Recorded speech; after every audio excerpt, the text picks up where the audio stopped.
and make you host.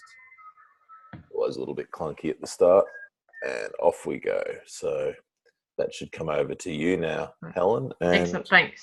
And I'll manage the questions and everything that comes through.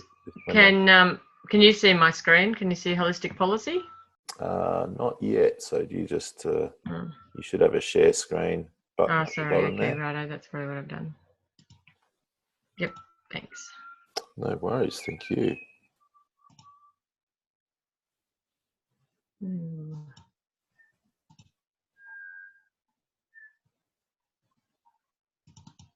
There we go. Okay, beautiful. All right. Okay, then.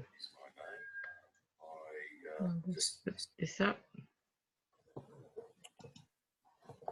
All right, morning, everyone. Great that you could join me, and looking forward to going through this usually fairly dry topic of holistic policy. When it comes to drought. Yeah, well, that's it. So I guess I was just going to run through the notion of holistic policy to start with, and then actually unpack the AgForce agricultural business cycle that we've been working on for probably 18 months now. And it does take time because you're working within the parameters of government, but also you're actually wanting to make sure that you're bringing everyone along the journey with you. So yeah, that does take time and patience. So I guess wanted to just go through what I've worked out in conjunction with Alan Savory and his enormous amount of body of work in regards to holistic policy, which it's very powerful and based on the holistic context basis. So the holistic policy, first of all, we need to just hang on for one moment, if I could, Sure. Helen. Sure. I can't. I'm looking at my iPad and I can't see what you've got on your screen. So you might just need to go back down to the bottom there. Right. Okay. And where it says share screen, just share the. Because what I can see is the Regrarians Facebook page on our Right. page. Okay. Sorry. Right. Okay. Yeah, that's okay. New So just where it shares screen, there's a number of different options of screens that you can share. Yes, I've just done a PowerPoint. It should be. It might just take a moment to show up on my screen here.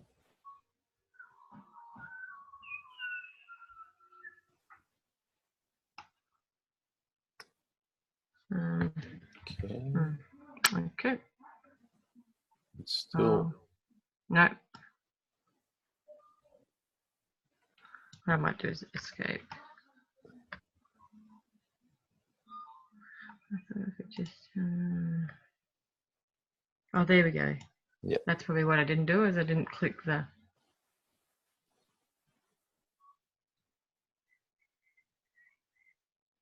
Did it come up yet? I'm just waiting for it. I'm just stopping share and I'll just do it again. Yeah. So you can just select the one that. Yep. No, I've just done that. Right. Let's see what happens this time. I'm just waiting for it to come through at my end. There's a little bit of a time lag always.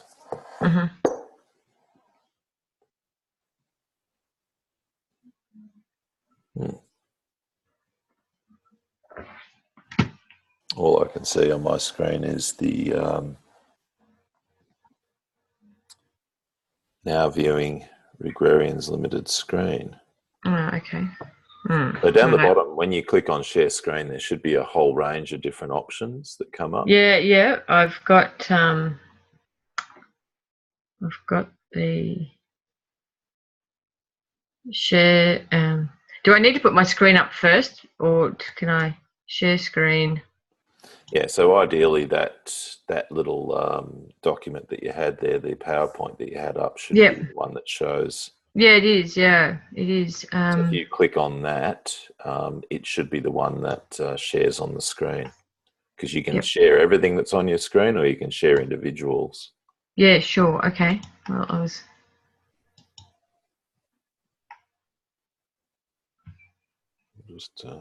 Does that work? I'm just going to have another look again myself.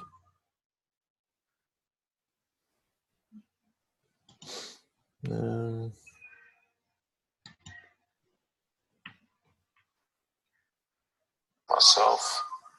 we go. Whoops, just turn my Sorry, everyone.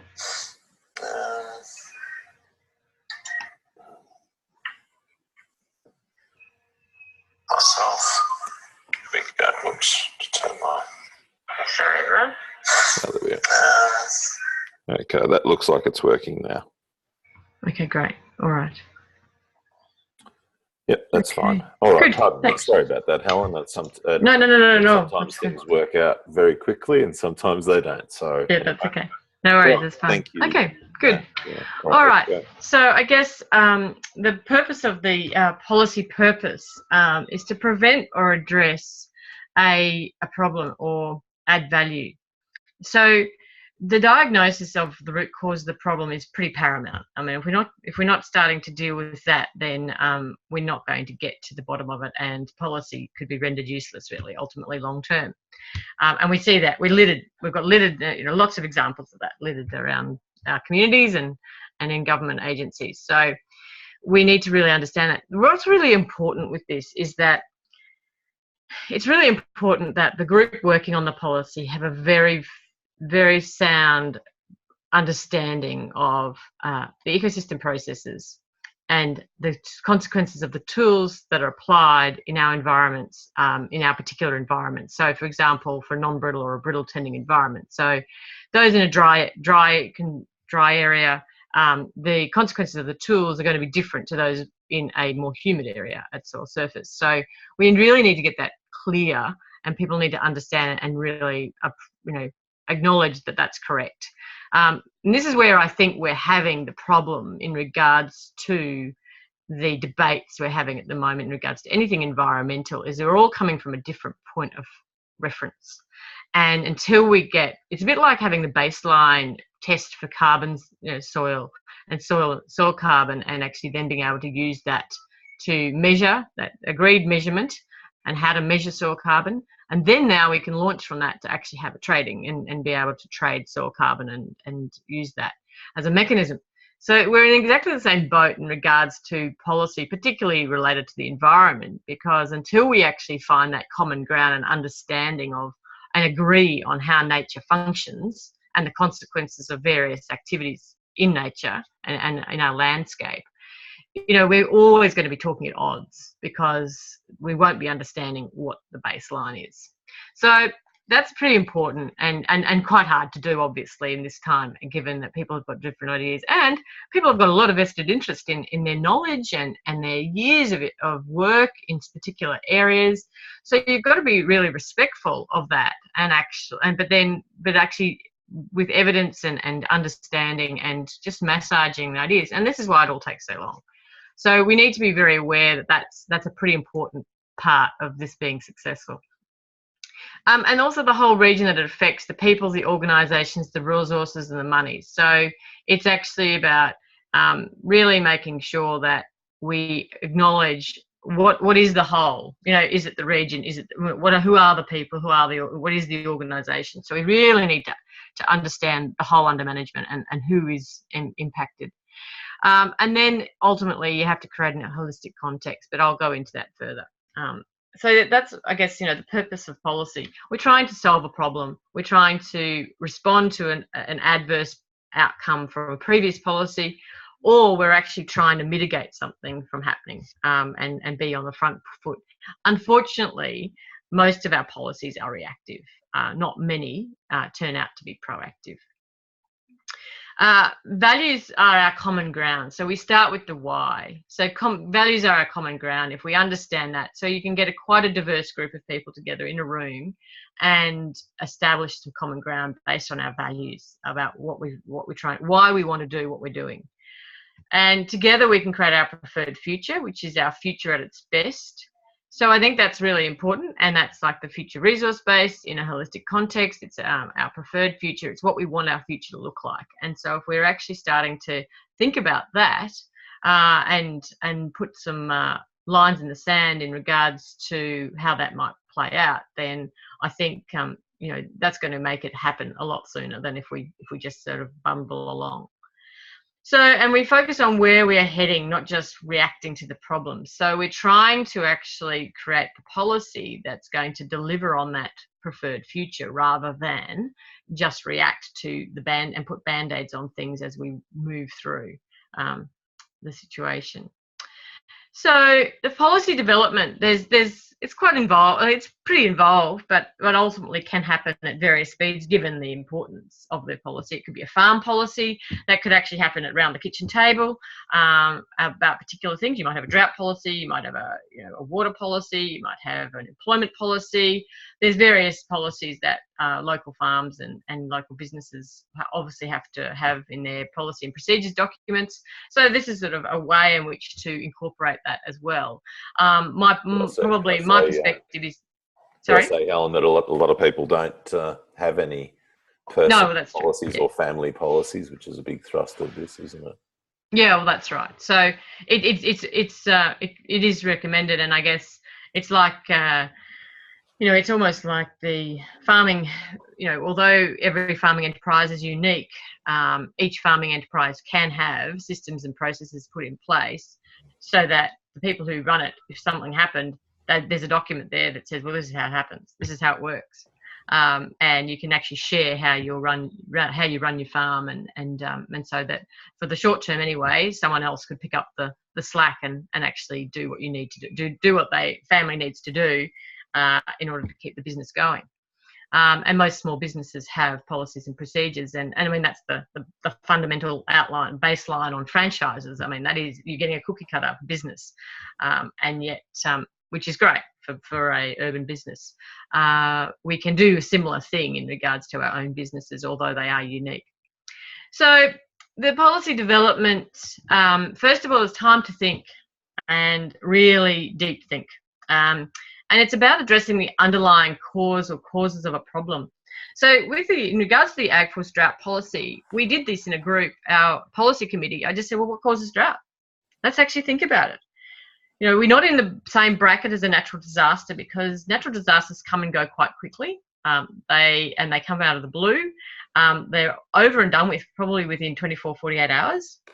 In regards to the initial damage, a flood will come up and it goes down. A fire will come through and go and be put out. So it's very different because drought does not actually just happen. It's over time, and how long is a piece of string? We have a Boulia and Winton, those guys now, and Longreach. They ultimately have been in drought now for 6 years. So it's a very different beast to a natural disaster. And so we kind of started talking about what causes drought. Is it, and what causes people to actually, then we looked at what causes people to suffer from drought. And yes, there's some environmental fundamentals, ground cover is useful. And also the understanding of also having that drought policy, of being prepared for it is actually very, very important. But what causes it is it doesn't happen overnight, and drought is often not no rainfall, it's just very low rainfall. And so it can, if you have got good ecosystem function, you can then actually keep on poking along. But ultimately, it's management decisions. So the management decisions actually cause the impact of drought.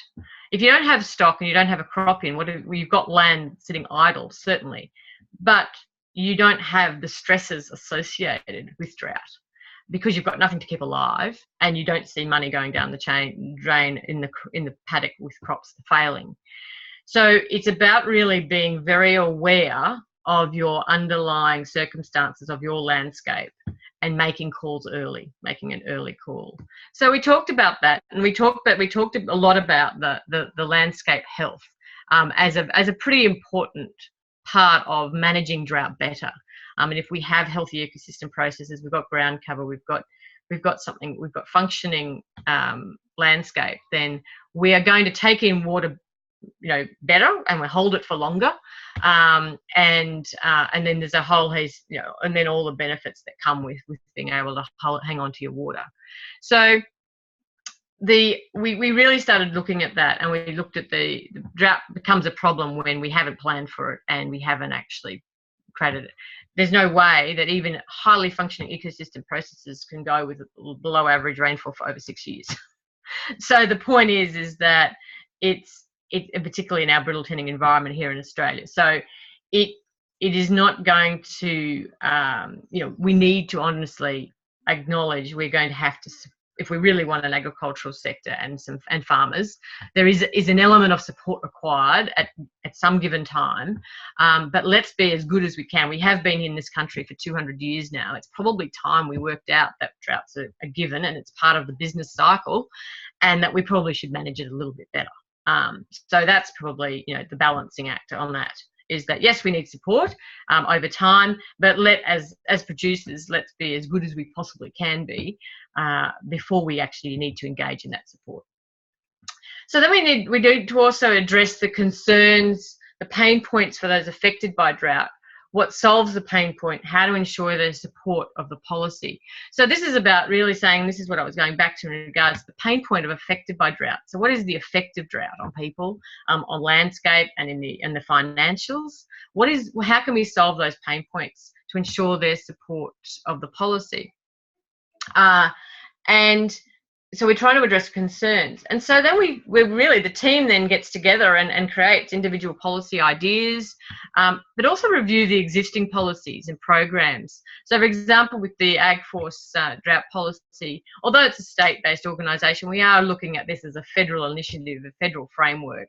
So, we looked at the farm household allowance, and with that farm household allowance, it really is helping those people who really need to make some hard decisions of either selling the farm or and exiting, or really digging deep and putting some very good business practices together and getting busy and making the business work. So they're at that branch in the road.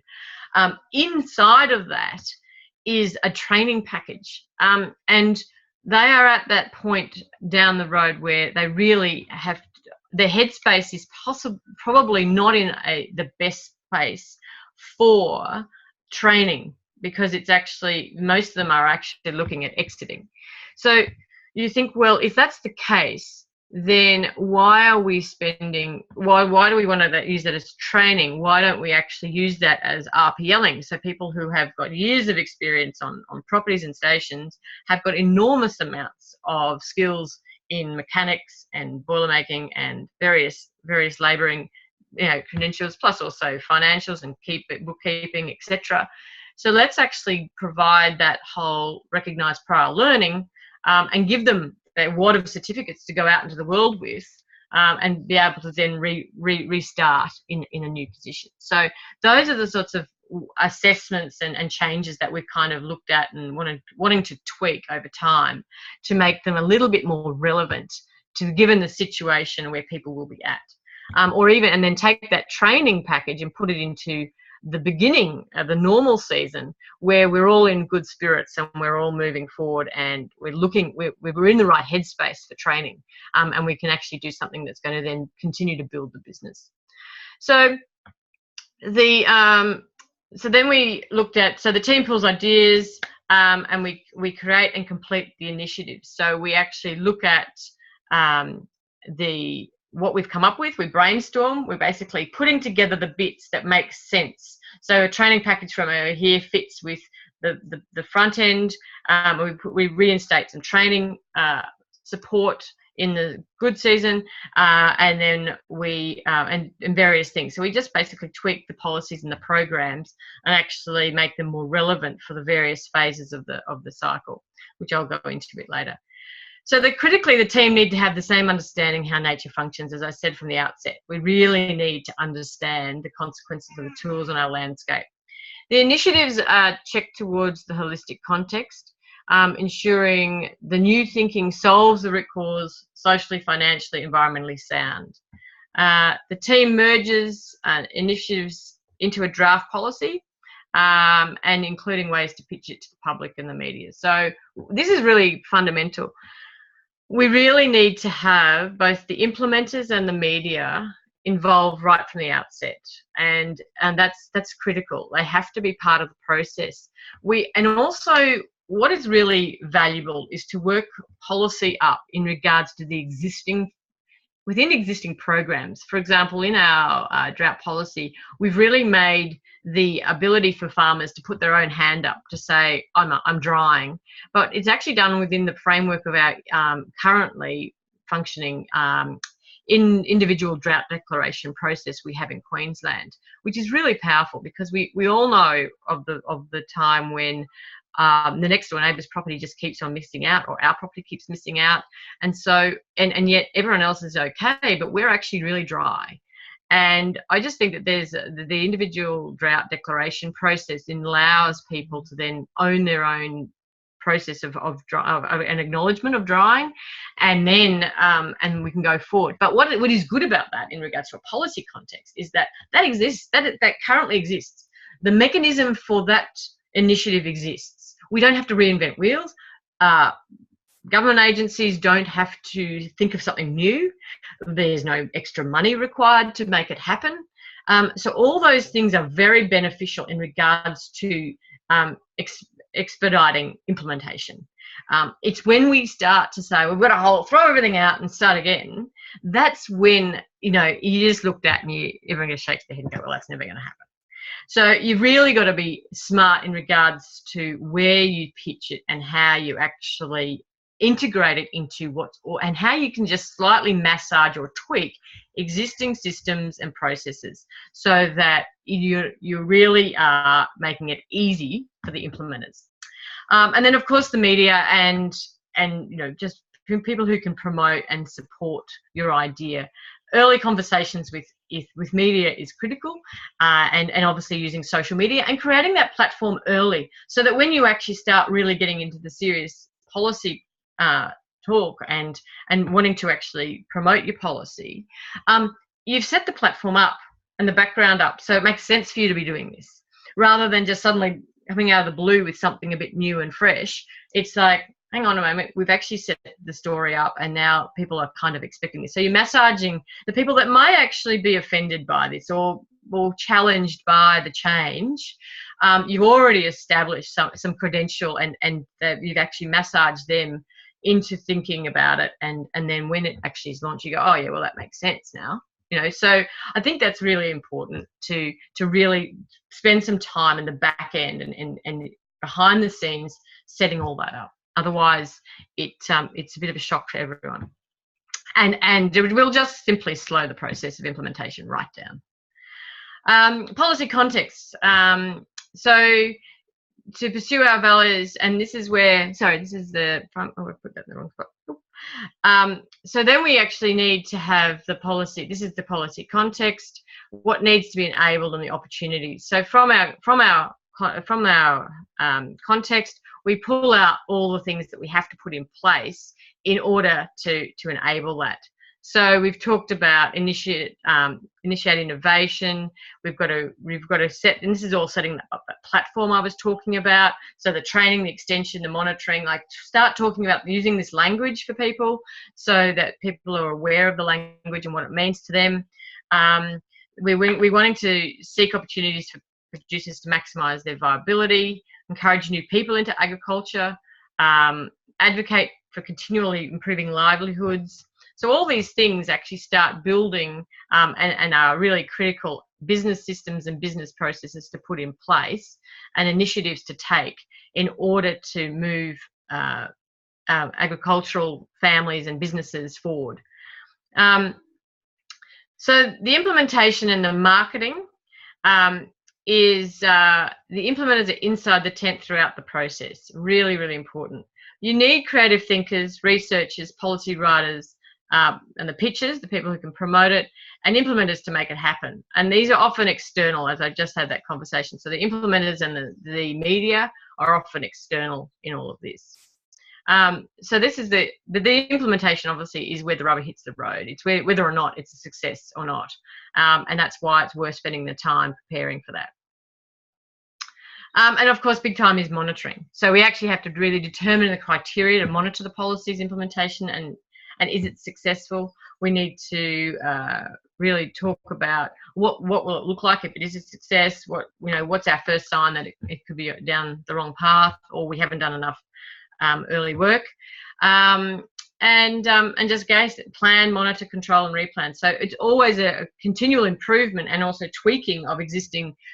Maybe it's an initiative that's not quite right, or whatever, the program might not be quite fitting. So those are the things that is that consistent review. And in Australia at the moment, there's an intergovernmental agreement on drought, and it's currently under review. And the whole purpose of that is to review the programs within each state and jurisdiction to actually then hopefully tweak it. However, unfortunately, that review process has been very weak, and we obviously now are wanting to see a much improved review process of what's working, what's not working, and with capacity to change what's not working to make it better. So that's underway at the moment, and we're working with the IGA process to actually improve that. So we actually do have that monitoring in place. So any questions so far?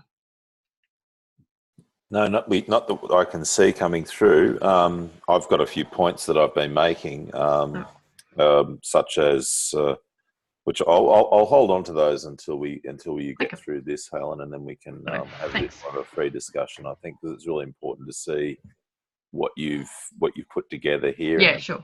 Okay. So then the Drought Policy Committee context, so we came up with the values. So our values, and this was really a context so that we thought of, it was actually almost an Ag Force context that the committee came up for on behalf of the Ag Force board and just for their use of our process for the policy development. So as you can see, it's about significant contribution. We value the significant contribution that rural sector makes. We want to drive and lead, innovate, broadacre industries. We want to be respected, influence, and be proactive in the eyes of urban Australia. I think that's really, really a big, important point and a bit of a shift to what has been in the past. The producers are unified and passionate about the sustainable prosperity. They foster the best management and innovation, value professionalism, growth, and integrity. So really, really about the professional concept of that. So then we wanted to talk about the preferred future. So we've got the attributes, and again, it was all about the agricultural sector and what are the attributes?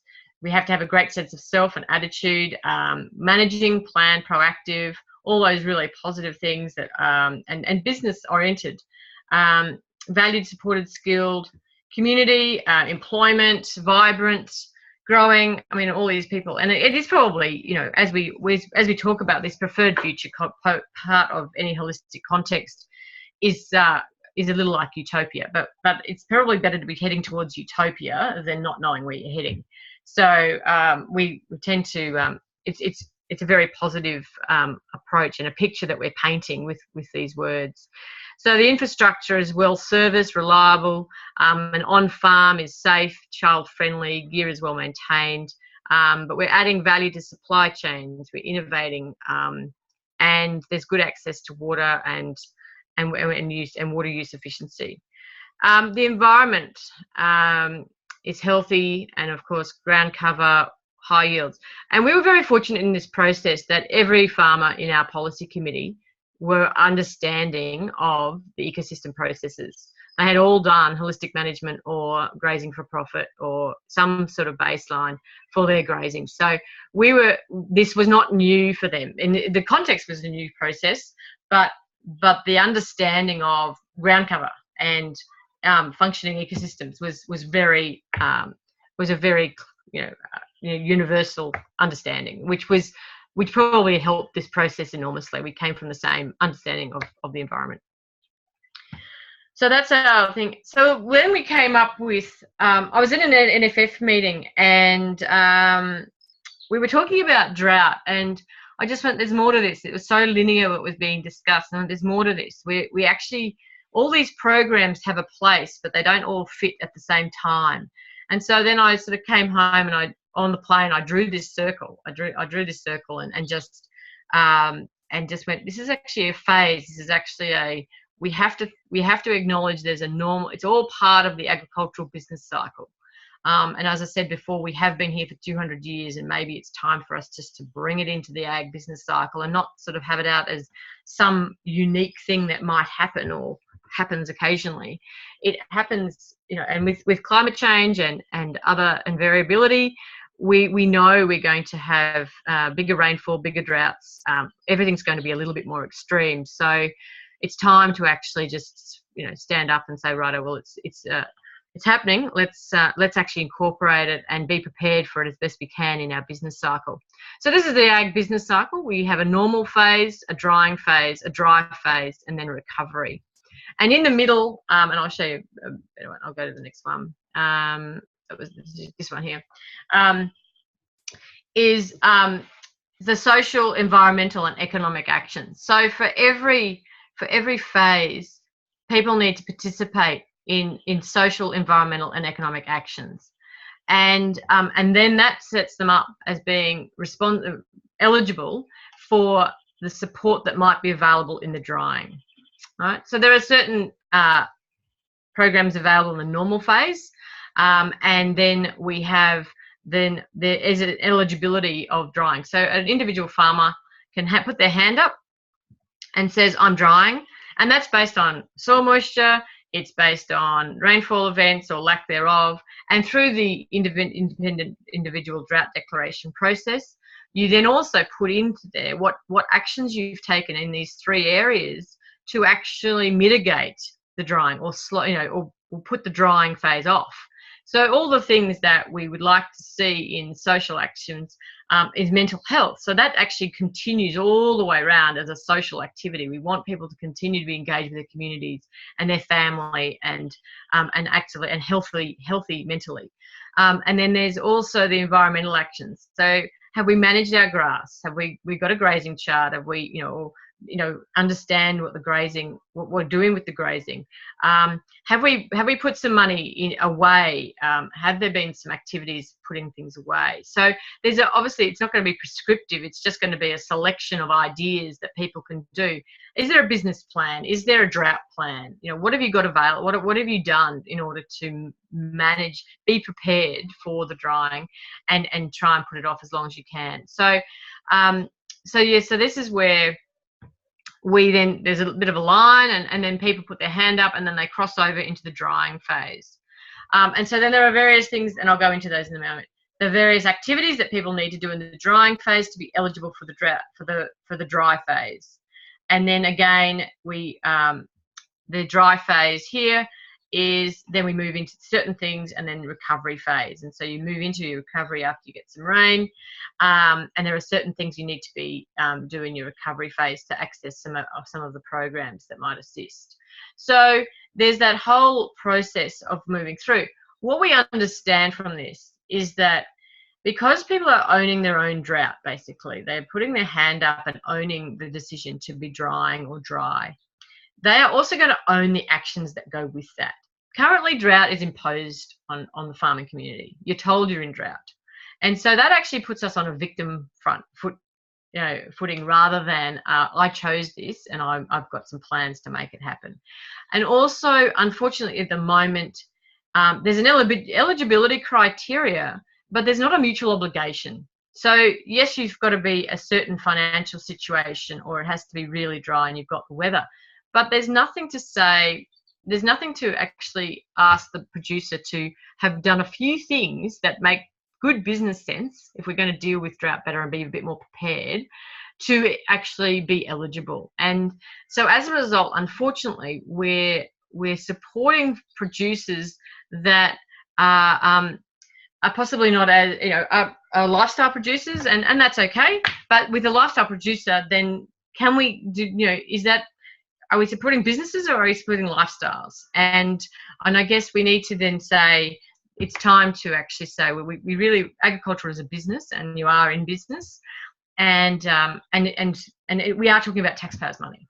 And so I think taxpayers' money then needs to have obviously a reason to be spent well, and for those producers who are actually making an effort and have some plans in place and some strategies up their sleeve, and are being as prepared as they possibly can, then they're the kind of producers that we want to back, because they're going to be producing for a long time and are in the business for a long time. So I guess it it is a decision, but everyone can be involved in it. Everyone can actually be prepared. So there's no one excluded. It's actually about picking up and being ready to be prepared. So we move through, and people can actually really own that position. And what we believe is, once we've gone into that normal phase, we believe the second time through the business cycle, because of all the action that is taken in these areas here, we will see producers and businesses move into drying later and come out sooner. That's a fundamental understanding in regards to, if that's the case, if this is working, if this actually works and this preparedness works, that should be the outcome. Producers should be able to go in later and come out sooner. Obviously, given rainfall, depending on rainfall, but their land should respond sooner. Things should respond sooner if they have done the hard work in these phases, in these particular areas, the social, environmental, and economic actions.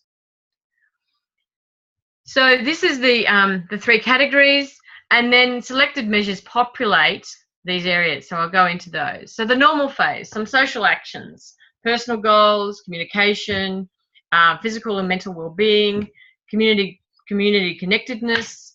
We've got financial actions, so we've got a risk plan, we've got insurance policies, undertaking budgeting, benchmarking, all those business activities, business structuring and the marketing, continual professional registration. So example, there might be a teacher on the farm, a nurse, or even a banking professional or whoever. Those sort of registrations, or builder, maybe a builder, and so those registrations should actually be maintained just in case, and that makes sense to actually have that risk mitigated.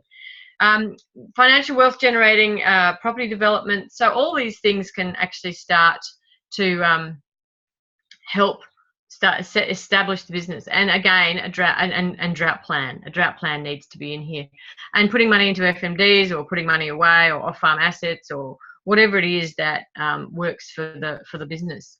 And the environmental actions is looking at the various new options. So access useful information. Obviously, our Ag Force is putting themselves out there, obviously, because it's their policy. Undertake land planning, land care, tax incentives, farm biosecurity, and then there's the various things of soil moisture, yield, and also ground cover, grazing management, all those things. So we've only just sort of put in examples of things in here. So that's where we really need this environmental activity to be quite strong, and really being fencing and making sure dams are good, and water supply, and we can distribute stocks, flexibility of infrastructure, all those things can start to be done in a normal season. So then we move into the drying. So if you've done a few of those things, then you'd be eligible, and you just tick off what you've done, or you present. And even now, in all the eligibilities, you've got to show plans, you've got to provide all those things to government agencies in order to be eligible. So it's really not asking anything different, but the quality of this and the extent of this to all three, I think, is the difference. Previously, it's just been purely financial. So the drying phase, we go from, we go social, financial, environment. The social continues.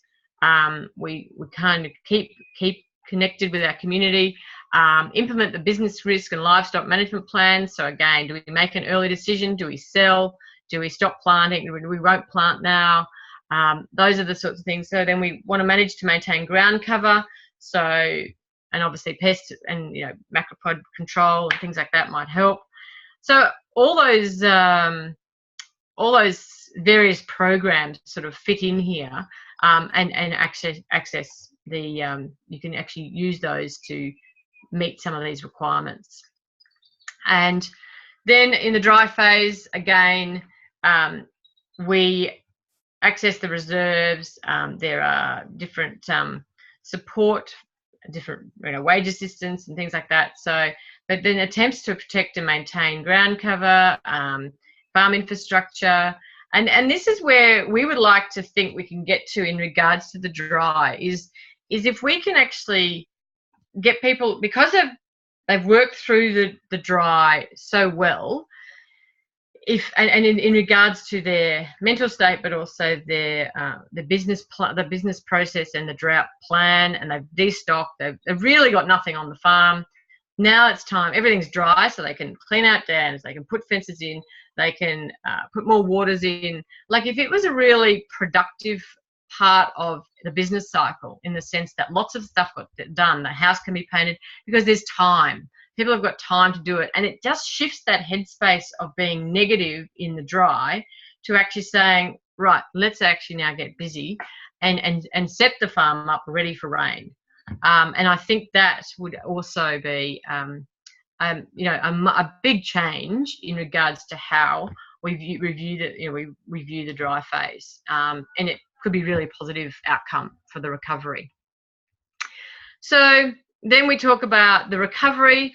So again, we get we look at, we may need some sustainability. There's various programs that are available, actions and programs, but we're really focusing on allowing land and pastures to fully recover. There's a lot of pressure from banks in regards to, once it's rained, they want people to put stock back on, and we've put to the banks that that's just ridiculous. You know, that's not a great idea, because they're going to be just setting themselves up for failure. So there's been that whole notion of that full recovery of pastures and land management, so that they can really make a good start when it is recovered.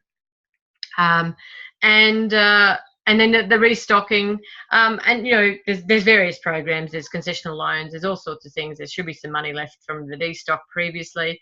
You know, there's lots of ways that people, and it's up to every individual business to decide what program they access. But we've just really tried to match the program with the activity here of what you might want to actually engage in. But again, it's about setting people up for recovery, and getting people underway again. So that's really what we've come up with in regards to the drought policy, and it's really a framework. So any program can slot into the framework, but it gives people, what it does do is it gives the farmers that one place to go, and they understand the process. The concern has been with drought management is that the programs are scattered. They're not, people don't know when they kick in. They don't all kick in at the same time, but there's no process to actually know when that might come in. There's just a lot of uncertainty in regards to the various drought programs. So the framework tries to put them all in their place, and also make it very clear to producers what they need to do and what the support is available if they do those things. So the mutual obligation is a pretty powerful tool, I think, and it really gives people a reason to be better managers and be more prepared. So just quickly, the holistic management framework, we identify the whole business to be managed, the people. Then we look at the statement of purpose and the vision. We create the context, the three-part context, and then we have the decision-making for those, brainstorming the solving a problem, preventing, enabling opportunities. We create some policy. These are the questions that we kind of tweaked from the holistic management testing questions, or the checks, the context checks, that are actually a bit more relevant to the process of creating policy for an agricultural organisation.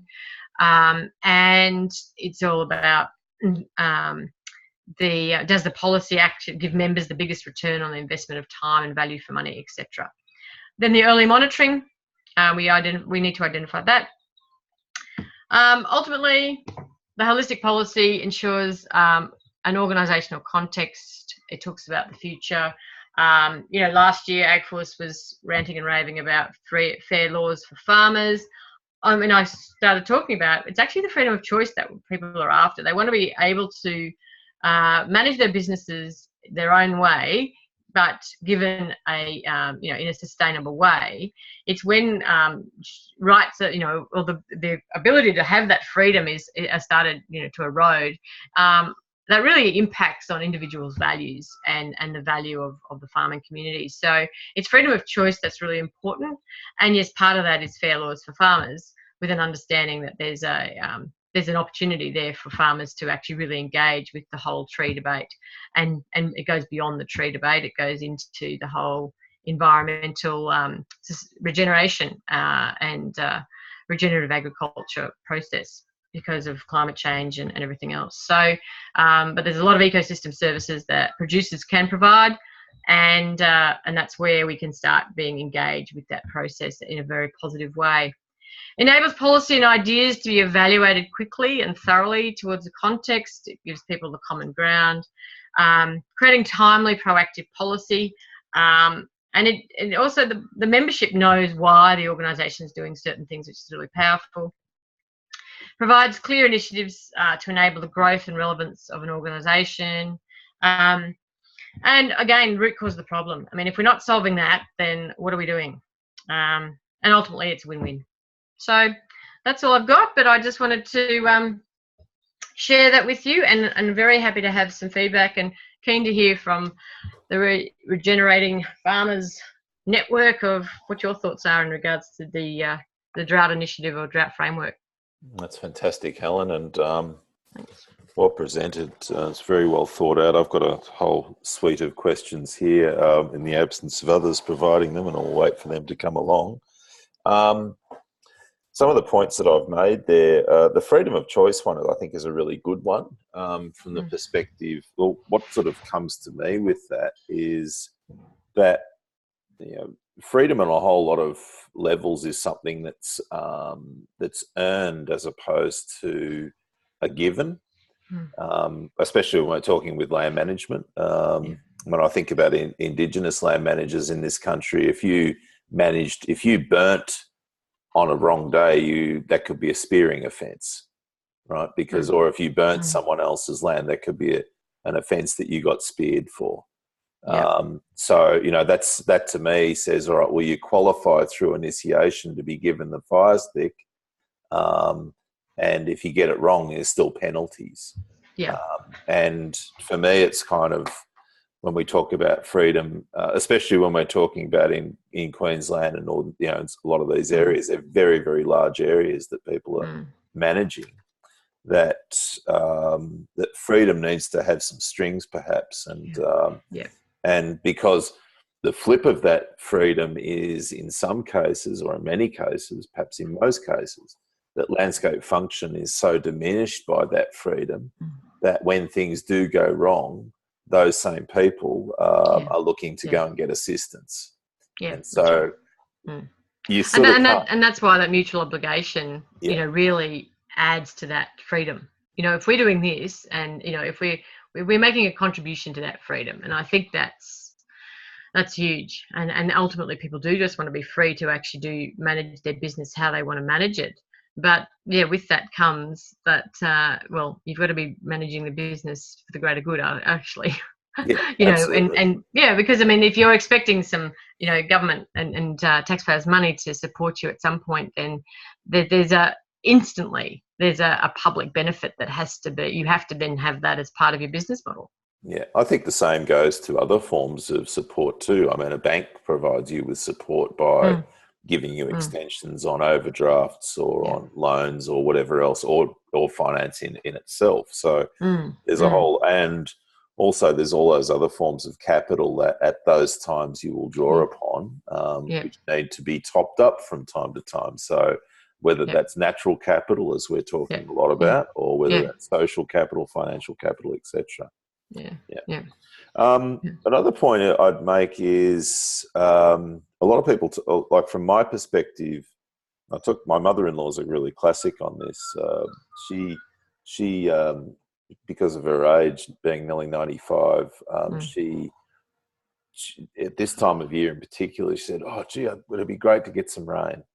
And I say to her, "Well, you know, you just take what you can get at this time of the year, Pearl. Well, we might get a bit of, you know, down here we get about 30% of our total rainfall comes in over summer, and it's usually just in one little blat, not necessarily very effective but it comes. And sometimes it comes a bit more and it freshens things up and it's got a nice smell in the air and everyone rejoices. And then it goes back to what is really the normal. And I suppose that's where I'm getting to with this is that is the drying actually what the normal is?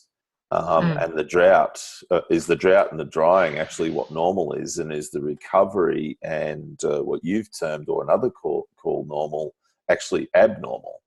Yeah. Do we need to accept that this is not the way in particular, this square little continent that's surrounded and so dictated by its shape as far as its climate is concerned and the various different temperature currents that surround us. Yeah. And all of those and the influence of the monsoon and so on, that actually it's drought that's normal, not the good times that's normal. I guess it's a starting point because this would be from a policy perspective, this would be a new framework and we needed a starting point. And obviously it's easier to start in a normal, in the sense of people who have had rain and they're actually functioning in a normal. I mean, we're a little bit dry, but we're probably normal, but for us to have a normal summer, it would have been nice to maybe had a couple more inches of rain and grow a bit more body right at this point. But if it comes in the next few weeks, then we're okay. But yeah, so we're still functioning in a pretty normal situation for summer. So for us, to put those things into place, that would make sense. And then we start that process. So it was really and it's probably easy to get people to start the process in a good headspace, which is when they've actually had rain. So this process the implementation of this will probably take 7 years in the sense of getting everyone into the framework because everyone, it'll take that long to get everyone into having a normal season, the 7 cycles. So it was really, but I take your point and I think you're right. So, but we were sort of starting from the back foot because we're not prepared for drought to be the normal.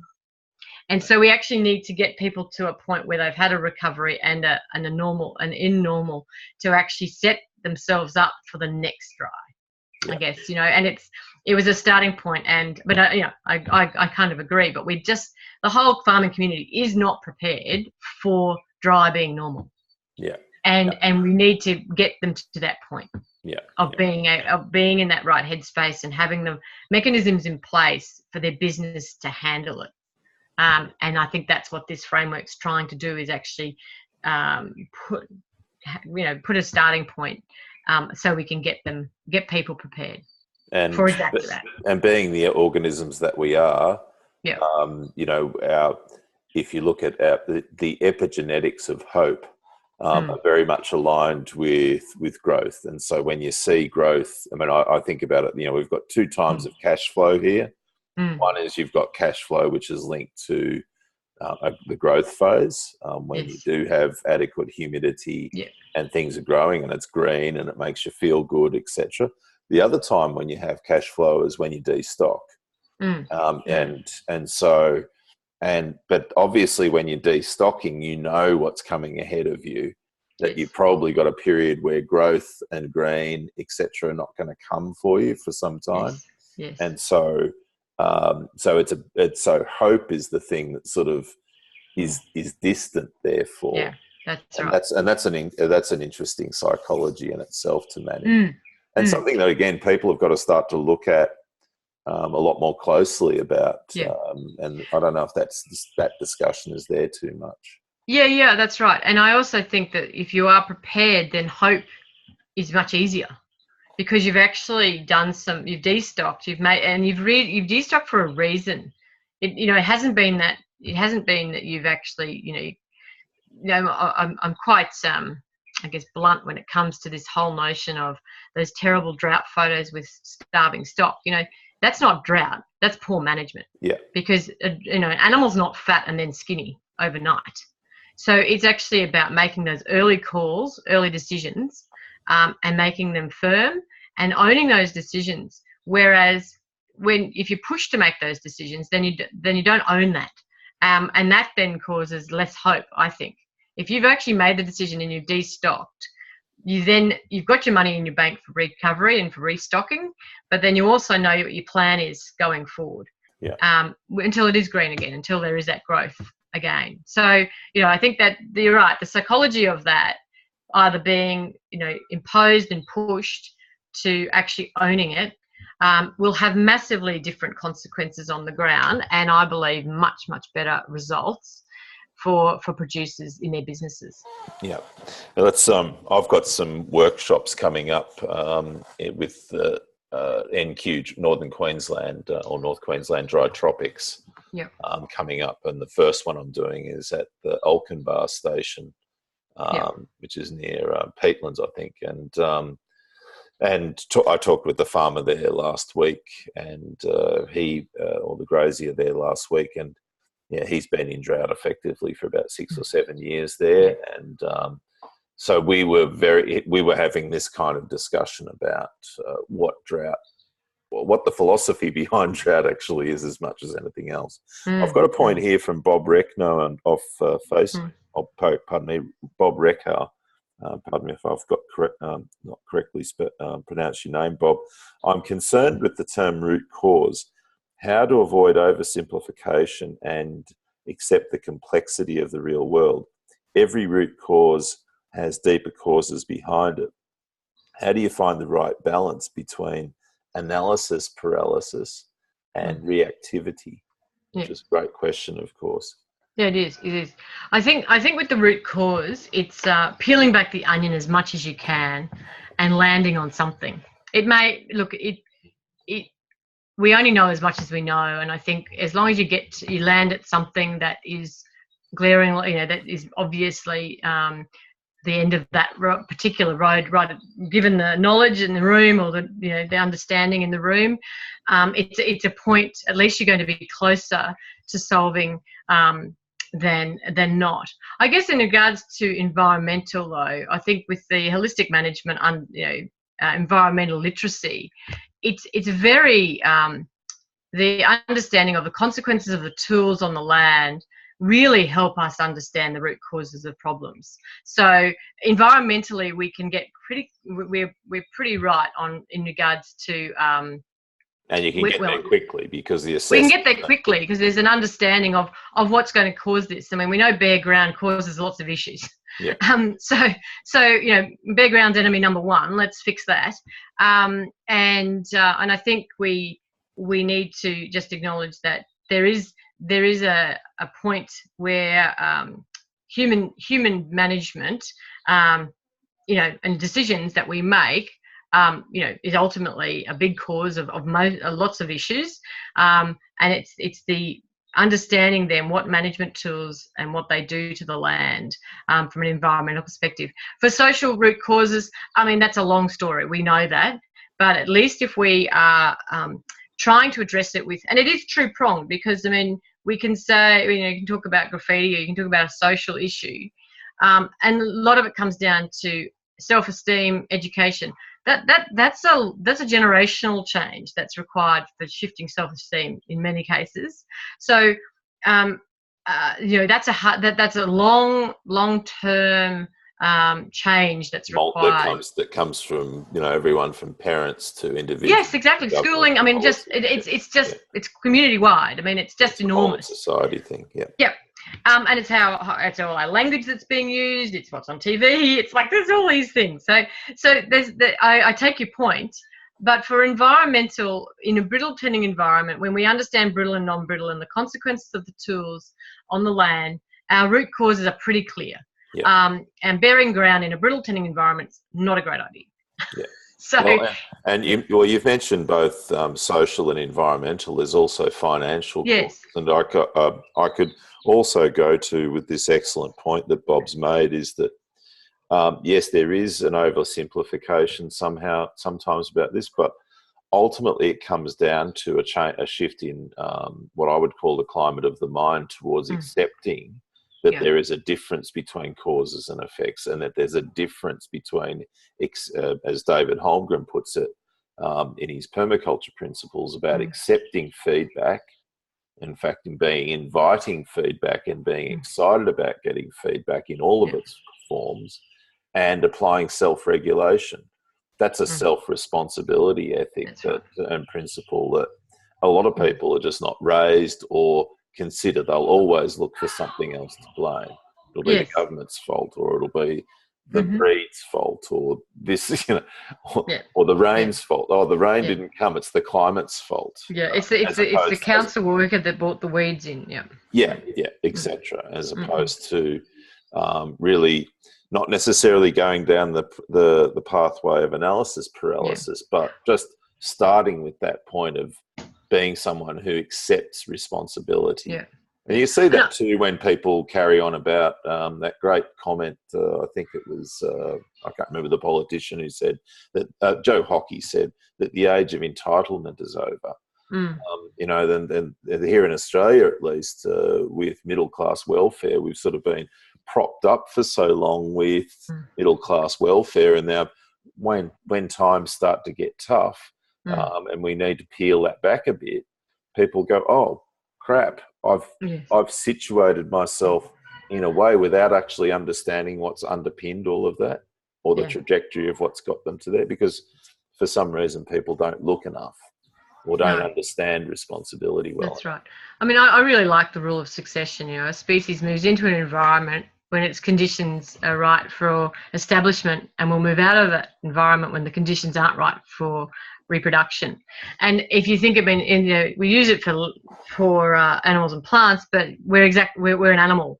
It applies to us so much, and those conditions. Who's responsible for the conditions? We are. And it's about taking a mirror and taking a dirty, great, big, long look at yourself and saying, right, well, that's me. That's actually me. I'm in charge of the conditions, whether it's on the environment landscape or whether it's my life, and whether or not the conditions are right. So those conditions, what we want those conditions to look like, are entirely up to us to make happen and change what we're doing. Yeah, and sometimes that's going to be hard. And that's absolutely. Oh, yeah, and a very, very long time. Absolutely. Yeah. But which is a big part of this. Fernando, who is from Brazil, has said, Helen, in your circle, when do you go back and revisit your assumptions that generate the policies, not only your action plans? I think as we move through, there'll be massive feedback as everyone's moving through. There's 170,000 farmers in Australia. And so if everyone's on that, every single farmer will be asked what's worked, what hasn't worked. It's not a huge database, really. I think we can actually really get involved with every farmer and find out how they're finding it and whether or not it's working for them or not. So I think there's it would have to have a very early monitoring, because we wouldn't want this to be wrong. Well, that's one of the things that interests me, having worked a lot with Abe Collins and Landstream, is the dashboard that farmers ultimately work with. And we're in a space now where where we can monitor things a lot more. A lot of people wake up in the morning, whether they're producers, farmers, or just general urban folk. One of the first things we do is open up a device. And it's again our choice of how we pattern our use of that device and the apps that support us. So, for example, one of the visions that I've seen is that you open up your device and you go straight to your dashboard, and your dashboard tells you various things that are going on, like short and long-term rainfall trends, landscape moisture levels, photosynthesis levels across a farm, your bank account, all of those different things. Do you see much value in that being developed so that, when we're looking at the data mining, that ultimately also needs to be part of policy development, especially when 170,000 farmers if you were to data mine them, that's quite a sample group when, you know, a lot of surveys are based on 500 or 700. Yeah, that's right. Yeah, exactly. So do you think that there'd be a lot of value in that kind of thing? You know, you've probably seen things like Maya grazing and other apps that are sort of coming along that are building that. And I guess, well, you know, it's going to be hard to have a standard. You know, everyone will have their own. And I think the managers now and the owners now who are, you know, I guess really quite proactive, have all that. They're doing that quite effectively. To actually have a uniform one is very difficult, I think, because everyone will have a different preference. And this is the anomaly with agriculture, is that, you know, every farm is unique. And you know, we don't have franchise. Well, we don't really have franchise broadacre farms. No. So even regardless if they're in the same company and they might run the same way and they might have the same yards and they might have the same. The point is that the environment, the conditions, the people are different, and so there's going to be different responses. There's no old McDonald's farm. No, that's exactly right. Yeah. So new McDonald's farm. Yeah. So I think the dashboard and that monitoring is key, and it's going to have to be on a reasonably individual basis. But they're the sort of questions we ask. We can ask about the dashboard. We can ask about what they're accessing. We can, you know, those are the things that I think will be really valuable. Yeah. Yeah. Other point I've got there is well, I think the definition of drought has got to ultimately be revised, and I think that that's something that around a kitchen table or in a community people can discuss so that they develop their own definition. But also understanding how financial cycles and drought cycles don't necessarily mix. I mean, we work on a financial calendar which is 12 months long. We have different periods of overdraft. Some are overdrafts are over a particular period. Some loans are over a particular period, and so on. And with the financial sector in your policy development, what's the conversation going on with them as far as how these cycles of 5, 7, 10 years of drying, recovery, etc. That tends to be what we're talking about here. How that fits in with financial cycles. Yeah. So I guess it's there's certainly 5-year cycles in some of the programs, government programs. We've talked with you know, banking and about some sort of financial literacy and understanding with customers. Yeah, it would seem they're interested, but never, the actual implementation never really happens. I mean, they acknowledge it, but it doesn't seem to really be provided. I think the financials, the cycles are. It's a good point, and I'll actually start talking about that with our policy guys, because I think we are looking at extending them, and I think that there are longer term policies in place in certain institutions, certain banking, and it's really about product by product basis. I know that I think Westpac have one, and a few other, like they've all got their own little unique products. So yeah, I mean, it's true. I mean, we need to actually have that in line with people, and also I guess also commodity markets as well is hard, because you might sell. And of course, then you go to restock, and we've got the situation. I mean, people who sold at Longreach a few years ago, when things were $1.80, are now wanting to buy at things at $3. Yeah. So it's it is always hard, and this is why the concessional loans exist. That's why there are programs out there that assist. And I mean, at 3%, you really. It's good. You can refinance your whole place. There's a whole heap of good things happening. There's a lot of good programs. And yes, people don't want to take on more debt, but you've got debt already, so you may as well be paying least interest as possible. It's about well-structured debt as much. Yeah, it is, and it's not Harvey Norman debt. No, it's actually a business development. For those of our international guests, Harvey Norman is a major retailer. Yeah, sorry. and they do that very high interest. High interest for commercial white goods. Yeah, exactly. And consumables. Yeah, it's sort of like loan shark type debt as opposed to well-structured debt. Yeah, which, and wealth generating debt. Which just means to debt, means to an end. Yeah. Yeah, there's some really good points there. I think one of the things that interests me about this is going back to this freedom of choice and service provision when things don't go so well, is actually qualifying for that somehow. Do you think, and has there been conversation in policy about, all right, well, you need to do certain things, like you need to go and do particular programs, whether it's like you said, with holistic management folks like yourself or RCS or others, grazing for profit, etc. Or a really good one called Rex 13. Well, there's that one as well.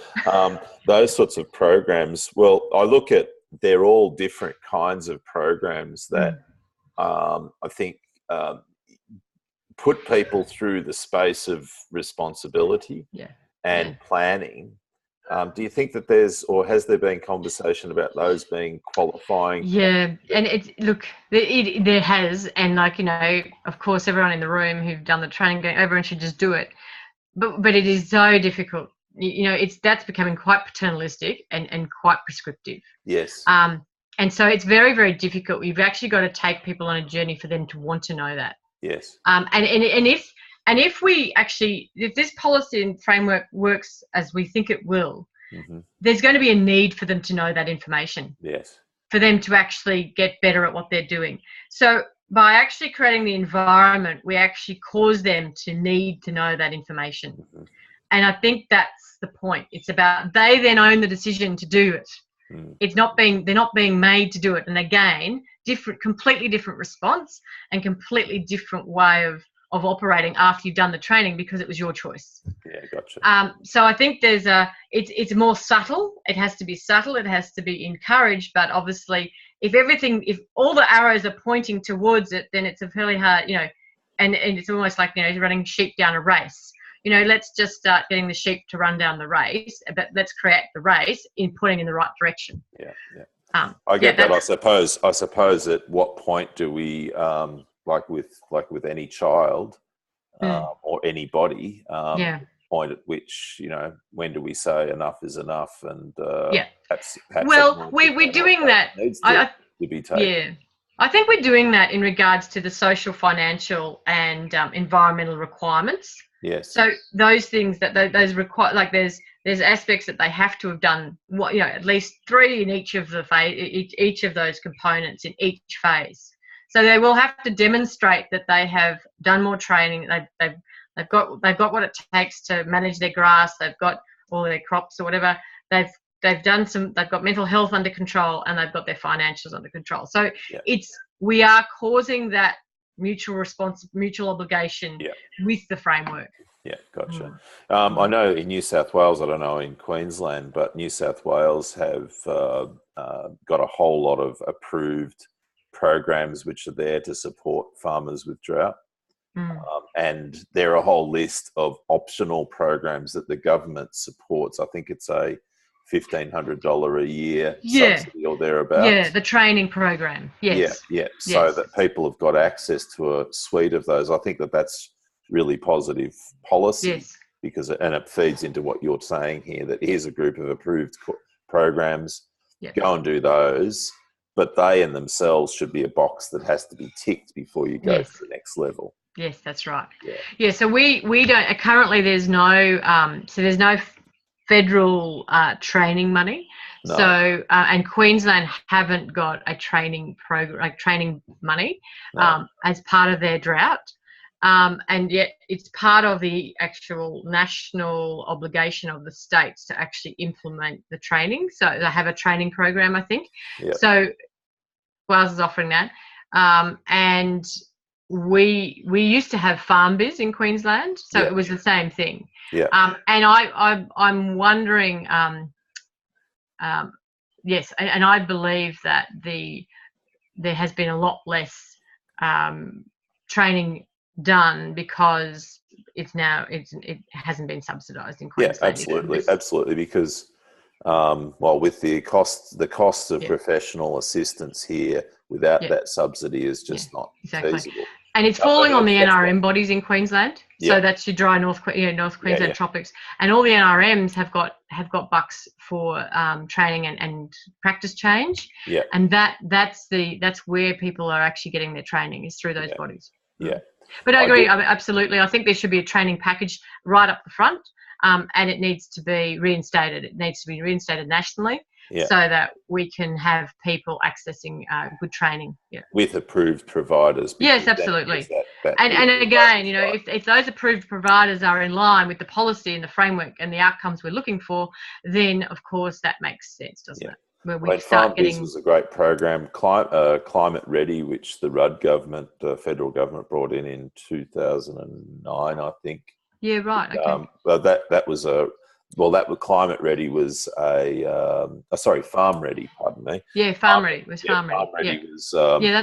that's right. Climate change policy. I think that with this $500 million program that Barnaby Joyce released with the concessional loans, etc., for me, I'm not in the policy tent, but I would think that if you were going to deliver on a policy like that, then you've got to have a training component which goes with that, because otherwise what we're going to see is we're going to have serial offenders who, for want of a better description, who in another 5-10 years' time are going to be back at the same plate. And perhaps for more, it's okay if you're back at the same plate as long as you're not repeating the same mistakes. Otherwise, it's rewarding some of those behaviours. Yeah, that's true. And it's really, we've reached a time where farm equity is edging, debt to equity ratios are only edging along because of increasing farm value. It's not because of increasing production outcomes. No. And that's what is ostensibly stopping a lot of foreclosures from occurring that may well have occurred back in the 1980s, when we didn't have farm production actually not being influenced so badly by rising equity values. So it's a different kettle of fish at the moment. And if property values started to halt, plateau, there'd be a really big problem out there. Yeah, that's right. I think that's the same for multiple jurisdictions. The United States, that's an issue. All around the world, we're seeing rising farm value because of a whole range of factors. We're not making any more farmland. We've got a increasing urban population and so on. The urban population respect, is that a political thing as much as anything else, to say that the majority of financial support for all of these packages comes from the 96% of people in this country, at least, who live in urban areas and are taxpayers. And then they see drought on TV and they hear about farm assistance packages and look at their value and go, gee, we want a bit of value out of that. Is that where that's I think it is, but it's also it goes back to your point about freedom of choice. And freedom's earned. And I think there needs to be a public contribution by the farming community, or not public as in, but the contribution that producers are making towards their own well-being needs to be factored in, to actually endear farmers, ourselves, to the urban community, because it's I think there's a point where you're right. People look at this, and also they're seeing some terrible images of starving animals and things. And this is the problem: is that's just not drought. That's poor management, and that's where we need to shift. That needs to be shifted, and that should not be endorsed at all by any organisation. That's just poor management. So, if we're really serious, then those are the sorts of things that would actually help to improve the credibility within urban environments. I think if we started drawing lines in the sand about those sorts of practices, and also I think just that whole idea of having to have ticked some boxes before you're actually eligible. that's a much better use of taxpayers, because we're actually investing in the business. I mean, we shouldn't have to do it, but the point is we're at that point where we do at this point, and hopefully in 10 years' time that whole thing can change again, because it'll just be given. That's just how we do things. But at this point in time, we need to nurture that process of improvement in business systems and structures and planning, and we can then we can make that commitment to the urban population, I think. Yeah, and I think too they need to be brought along on the ride. I mean, there needs to be a lot more literacy, drought literacy. Because again, it's just as we need to make or need to have it so that producers have more drought literacy. So do urban consumers. Yeah, that's right. A couple of other points, if I may, Helen. There's a few tools that people can use to look at their drying cycles. One of which I saw in the Bendigo Advertiser a few years ago, and this one here, it's which was developed by Kevin Long. Is this one thing that we do have across the world, and we're very particularly fortunate here in Australia, is the Bureau of Meteorology and the fantastic data that has been gathered by that. And so what Kevin did with this particular cycle is, with this particular table, was have us understand better the, thank you, my love, have us understand better the trends that occur over time. So that, again, when we're building on our drought cycle literacy, that we actually can see whether, as we have the case here in Bendigo, that we've actually got a rapidly declining trend that's occurred over the 150 odd years that we've been taking records. So are you aware of many other methods that people can use to understand what the new normal is? Yeah. Yeah, so look, I think that's right. And there's in Queensland we have the long paddock, and we have other, and then they've also now put on the soil moisture probe and a few other aspects. So as you were talking about a dashboard, I think every jurisdiction and even nationally, BOM and I think there's a few other websites as well, but they all have the various ways of looking at the data and actually then looking at your local situation. So it's about just hunting them out and having a look for them. But I guess I guess my personal view is that nothing beats actually getting down on the ground and having a look for yourself. Because the when we're starting to monitor by satellite, we're going to miss some stuff. But for a guide, yes, I think it's true. I think it's just one. I mean, it's just one. Absolutely, yeah. I think it's just resources, and the more information you can find for yourself for your local area, and you can see how you're tracking, and I think that's when some good, you can make some decisions. And we're lucky enough to have Dick Richardson here in Australia now, and this article was by Sam Bingham in Practice magazine, which is the Journal of Holistic Management International. This is from 1998, and this particular analysis was can you speak to it and how it works as part of the analysis? Not a lot. No, I haven't had a lot to do with Dick's rainfall analysis, so I'm not sure.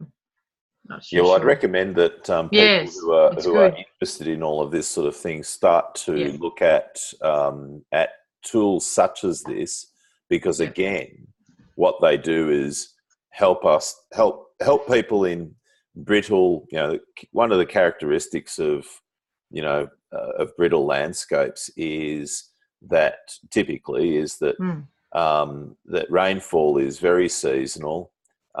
You take it when you can get it, and the drought is more likely to be the norm than the rain. I mean, and that the humid period of the year is is at the very least, even in a normal year, is the shortest period of the year. The longest period of the year is the dry period. Yeah. And on continents such as Australia, places like Africa, but particularly here in Australia, and other parts of the world, we're reliably unreliable.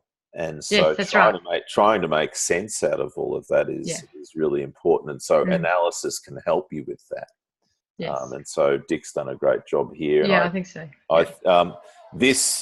Dick has influenced the authoring of the Maya grazing app. Yes, absolutely. Yeah, which is this is built into that. Yes, exactly. Yes, that's right.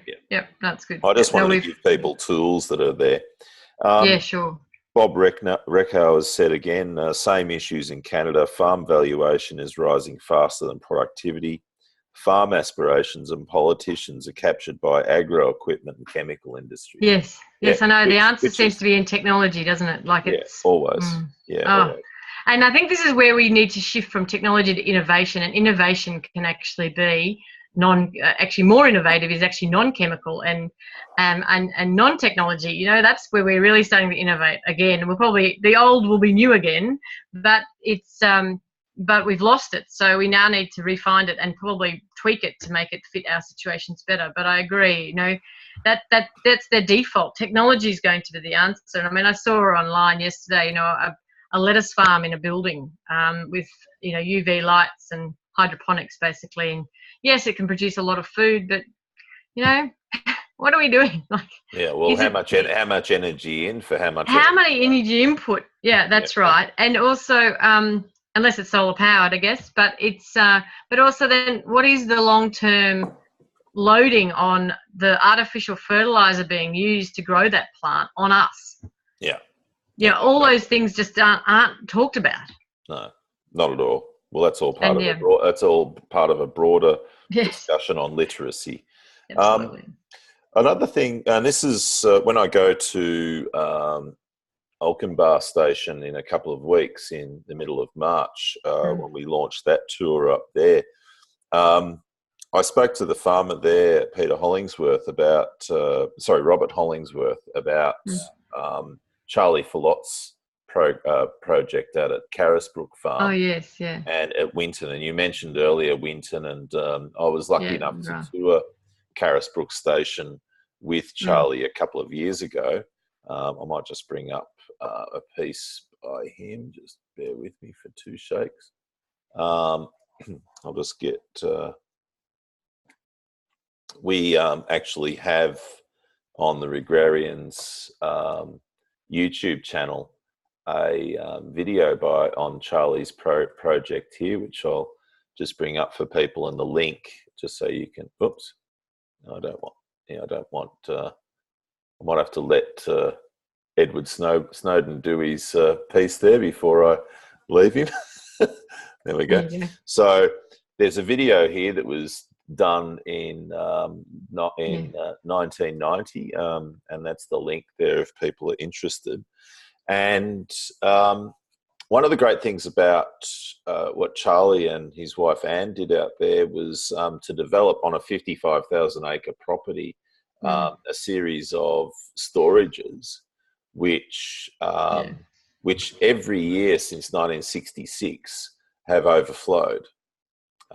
Because what they've done, unlike some of this work that we would have seen on, I think is on the 7:30 report last night, where there's been a range of farmers in the Goondiwindi area who put very large, like 20, 30 kilometre levee banks on to divert floodwaters from the Murray-Darling Basin, and they're getting, potentially with the support of the Queensland government and the Murray-Darling Basin itself, with funding from them, is that these sorts of systems are, even though they're quite a big scale, they're taking water from a very broad amount of landscape, putting it into a small, and then utilising that water such that your key genetic material in your breeding herd is not lost, because that's a really it's another part of this whole thing, Yeah, particularly with it is. livestock operations, is that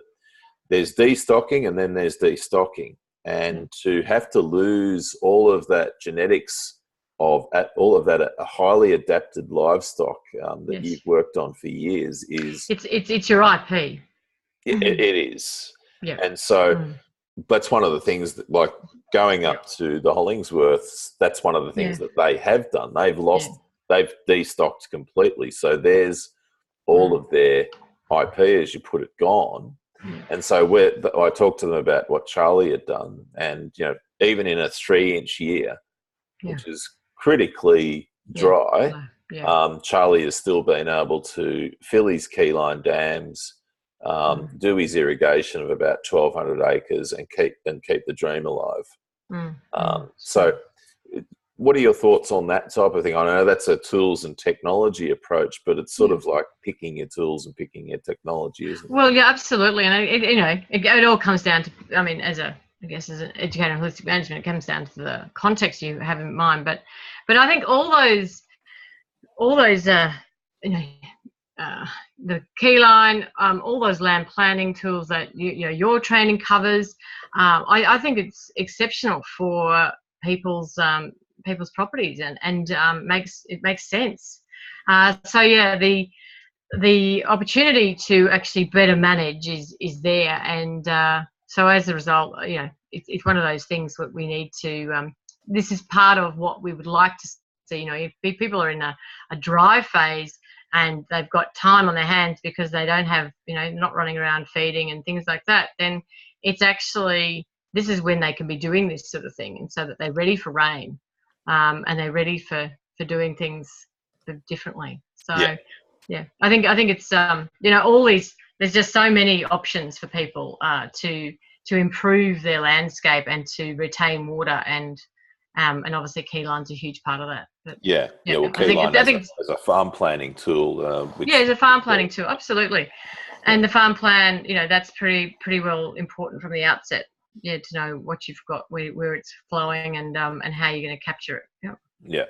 And farm planning through the lens of what we look at, I suppose, is not just about the physical farm plan, because I would call that a farm design or a farm map.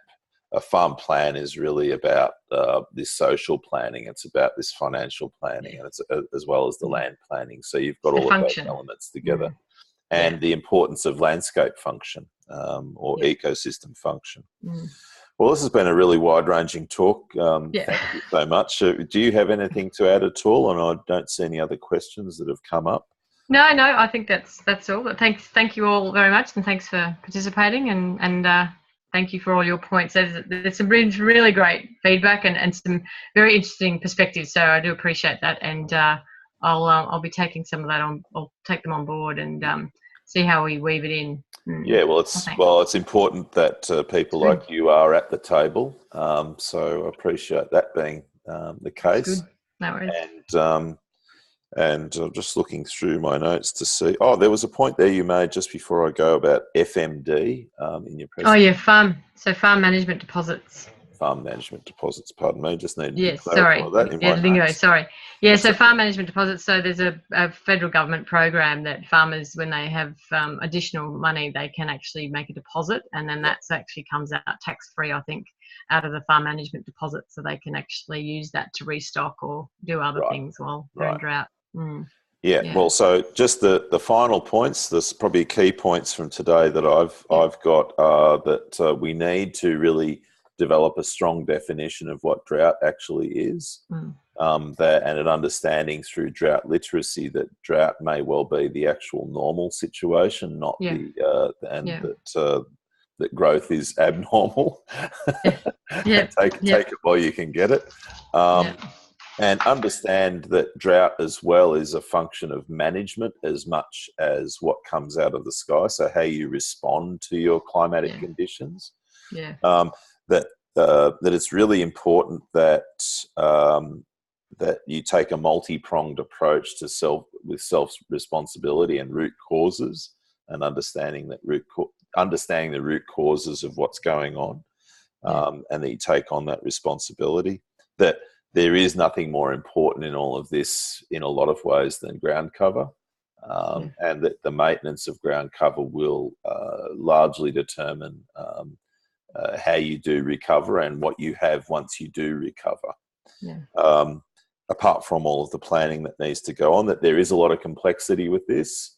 And if you don't appreciate that, then perhaps you're in the wrong business, because it is just part of the deal. And this is, again, goes to a core point about people understanding that to be an agricultural producer is not a dull and profession. It's an incredibly difficult and diverse and complex program that people do have. And if you sit down and talk with any farmers, then you'll understand just how smart a lot of them are, because of the situations that they have to, the multiple situations they have to deal with. And that finally, that you need to have recovery before you restock. And that's a really important thing, because if you, the same rules apply. If you come back too early, if you bite off more than you can chew, then, or you bite off everything that's there to be chewed before it should be, well, then you're going to be in for some problems. And you know, on that topic, on that point, you know, there was comment about, oh, everyone's worried about the weed pressure when it does rain, because they've got, you know, basically got bare ground, and you know, and obviously weeds are going to fill the void, you know. And we made it very clear when I was talking to them. I said, let them come. It's so much better than bare ground and then spraying. Like, let them come and get them out, you know, and actually, and as succession improves, as the conditions of the soil improve, so will the grasses. And I just, you know, it's like, use your weeds for ground cover. You know, it's so much better than, obviously, you know, we don't want toxic ones, because that's not going to be very helpful. But you know, just standard pasture weeds, you know, they're going to be so useful to the recovery process. All right, well, great talk today. Thank you, Helen. And no worries, pleasure. Yeah, it's been. No worries. And I look for. I think we're catching up again. Just check on the website then. End of May, I think. End of May, and what are we talking about then? Well, yet to be confirmed. All right. Well, I look forward to it. And for those of you who don't know as well, Helen is working with us on the Regrarians team with the Rex, and helps us there. But on the next Rex program, which starts in April, we've made some adjustments to it. So it starts on April the 1st or 2nd, depending on which hemisphere you're in. We're doing a week-long program of farm tours in Helen's part of the world, as supported by the Condamine Alliance and land care groups up that way. So we'll be touring a lot of those, a number of properties there, and start and embedding that into our Rex program. And then soon after that, I think on the 22nd, 23rd, I think it was, that we'll be kicking on with the Rex program. So I might just quickly have a look at that before you go, Helen. Where are we? Rex. So just go to rex.farm. No, not x.farm. Rex.farm. You should put Frex now. Well, Frex, geez, I'm going, well, I've got to not look at the keyboard, haven't I? You need a cup of coffee or a tea or something. Helps when you know your own website. So, yeah, go onto the Rex site and you'll see that we've adjusted the program so that we have in week 1 now the live webinar and Q&A on how to use the Regrarians platform as a planning tool. And then we've got this from the 16th to 20th, we've got this week-long program of touring farms in southeastern Queensland. And then after that, on the 22nd, 23rd, we then go back into the online component. So if you are in this part of the world, or even if you want to travel, that will be a really good opportunity for not that many people, because you're giving favour to locals, I think, in this. Oh well, yeah, but it's also we don't want 1,000 people on each farm, so No, we no, wa- we won't. we want to have maybe up to 15 people doing some paddock walks with the owners of the farms as Darren walks around with them to explore, and have a look at their land plan and what their potential is and things like that, and talk about the scale and the various aspects so that we can. So people there, who come along can actually see and hear what they could be possibly thinking about at home. Yeah, exactly. And good.